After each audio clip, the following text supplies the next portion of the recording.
Hello? No, it never happened. But then years later, John said, you know that daft French song you used to do? He said, that wasn't bad. He said, you should finish that up. So I did, and it became Michel. Well, enough of France and girls. Let's go back to... Can we get enough of France and girls? No, never, but Never. let's go back to serious matters. Apart from people like, let's say, George Clooney or Paris Hilton, you may be one of the most interviewed people on this planet. Do you still get some pleasure doing interviews? Is it still pleasant? Yeah, you know, Peter Ustinov once said, I like doing interviews, it allows me to know what I'm thinking.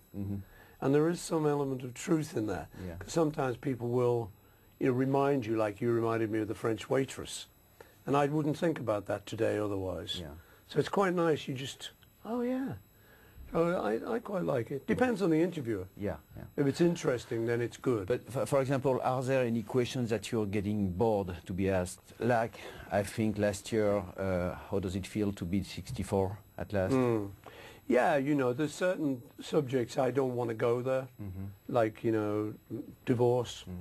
We have little baby, so I don't think it's good to get into the private life. So I always avoid that. Normally, the sort of most sort of boring questions are, what is your favorite Beatles song? You go,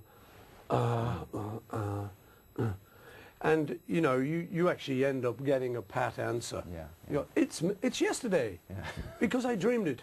You know, but it's not necessarily true.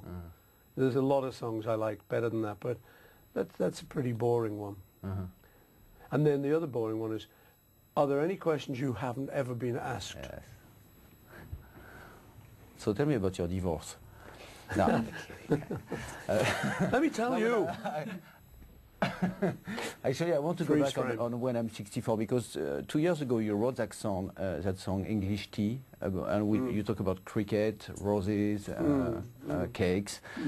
Could we look at it as an ironic follow-up to When I'm 64 somehow? It's in the same vein, yeah. The tune to When I'm 64 I had when I was 16 years old. I had no words. But then when we did Sgt. Pepper, I thought that's an okay tune, but the lyrics need to be so tongue-in-cheek, you know, it needs to be interesting. So then I came up with the idea of When I'm 64, not realizing I would be 64 one day, and that song would get brought back. I would be beaten with it. So that was that. And then English Tea, yeah, it's in the same vein. I like that Englishness. I like that. It's kind of the movies I used to watch when I was a kid. That's sort of very sophisticated, like Fred Astaire, No Card, De Boer, tea and stuff. It's the kind of thing I like. I mean, it's never existed anywhere I lived, but it's on the films, and it's kind of this idea of Britishness. And I wrote the song because I knew somebody who talked like that. It's an old lady nearby where I live. Would you care to take some tea?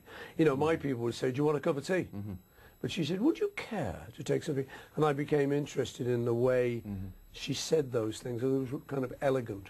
So I wrote the song, you know, would you care to take some tea? I'm thinking, no card would have done it very well. Dear boy. As you just said, you were 16 when you wrote When I'm 64. Were you disappointed not to lose your hair or to to be wasted away? No, it's now when I became 64, I just checked through the lyrics, how much is coming true, you know, like. And so? And there were plenty of things, you know. Well, it's strange. We won't go there. You still write a lot of music, a lot of songs. Does it come as easy as in the past? Because I remember you saying songs were... Yeah, I'm very lucky. I'm from a generation where you were kind of expected to write things quite quickly. Brian Epstein, the Beatles manager, would ring John and I up and say, you've got a week off next week. We'd go, yay! He said, and you can write the new album. We'd go, yay! Whereas you tell that to young bands and it frightens them. a week to write the new album. But so we did things very quickly. We wrote a song a day. So I'm very lucky that's still able to do that. Yeah. They're not all finished in a day. Yeah. But it's something that I'm very lucky. I don't really get writer's blocks. But you think it's only about being lucky? You never wonder where it comes from? Well, they say you create your own luck, and I think that's true.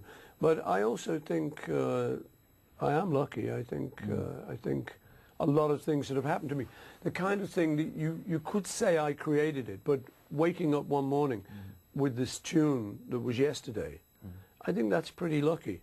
I suppose you could make a case, well, you learned everything you learned, and your brain computed it and printed it out, but I'd still would call it luck, so. And I'm sorry to go back to Michel, and I know it's a ever asked question, but as you said in the Barry Miles book, it's something that came up in a dream and that you had to verify that it was not already in existence. Yesterday. Yeah, yesterday, yeah. Sorry. Did it ever happen again since? No. There have been a couple of dreams. I did a song called No Values, which was in the film Give My Regards to Broad Street, which was not very successful. So the song's largely forgotten. But that came from a dream where I saw the Stones doing it. I saw the Rolling Stones singing a song. Yeah. And I woke up and I thought, that was good. Then I thought, what was that song? And I remembered half of it. But it wasn't as magical as the Yesterday dream, because I remembered the whole thing with Yesterday, and it just was, it was there. So they talk about the gift of music. I think that was a gift. Yeah, yeah. Did you have the feeling that you have touched like a golden number, like, It's funny, yeah, I really did. Well, I have to think that, because it's been recorded by over 3,000 people, including Frank Sinatra, Elvis Presley, Marvin Gaye, Ray Charles. I mean, right there, to have those people do anything of mine. But then there's another 2,996 people who've recorded it. So it's like, for something I dreamed, that's pretty phenomenal.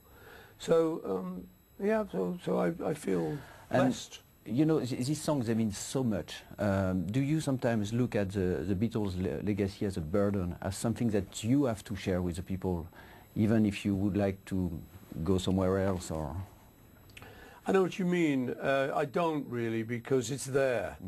And, to think of it as a burden makes your life impossible. Yeah. So I don't like that. Anything for an easy life with me. And I actually find that I like to reminisce about the Beatles. There was a period when we were starting Wings when I said, no, we're not going to talk about the Beatles because that's all you want to talk about. We must talk about Wings. But once we got Wings established, and I'd done Band on the Run and we'd established it as its own thing, then I started to feel free. And now I feel very free to talk about anything. And so with John and George no longer with us, it's beautiful to recall the times when they were. Yeah.